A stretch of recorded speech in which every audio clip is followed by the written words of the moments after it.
மரமான மாண்ட வழிச்செல்வ தேற்றம் என 4 ஏமம் படைக்கு வீரம், மானம், நல்ல வழியில் நடத்தல், அரசின் நம்பிக்கைக்கு உரியது ஆதல் எனும் 4 படைக்கு காவல் அரண்களாகும்.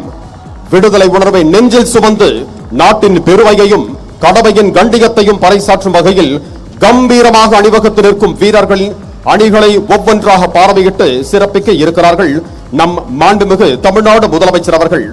இந்த அணிவகுப்பின் இருபுறமும் தமிழ்நாடு காவல்துறையின் குதிரை படையினர் கம்பீரமாக அணிவகுத்து நிற்கிறார்கள். தமிழ்நாடு காவல்துறையின் சிறப்பு காவல் அணிவகுப்பை பார்வையிடுகிறார்கள் நம் மாண்புமிகு தமிழ்நாடு முதலமைச்சர் அவர்கள்.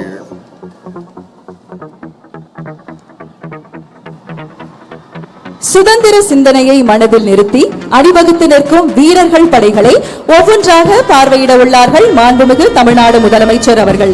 சுதந்திர தின காவல் அணிவகுப்பில் படைப்பிரிவுகள் அணிவகுத்து நிற்கின்றன.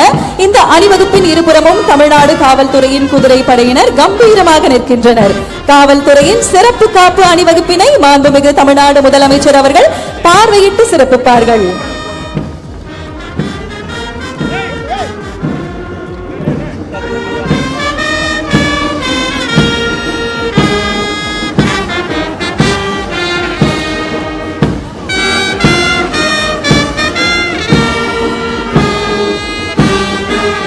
அணிவகுப்பு முதலாவதாக தமிழ்நாடு பேரிடர் மீட்பு படைப்பிரிவு தலைமை ஏற்று நடத்துபவர் திரு டி அற்புதராஜ், உதவி ஆய்வாளர், தமிழ்நாடு சிறப்பு காவல் 7ஆம் அணி.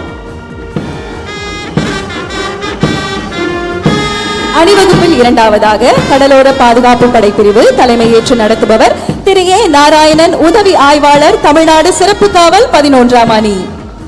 அணிவகுப்பில் மூன்றாவதாக இரு மாநில ஒற்றுமையை பறைசாற்றும் கேரள காவல் படைப்பிரிவு தலைமையேற்று நடத்துபவர் திரு ராஜேஷ், உதவி ஆய்வாளர், கேரள காவல்.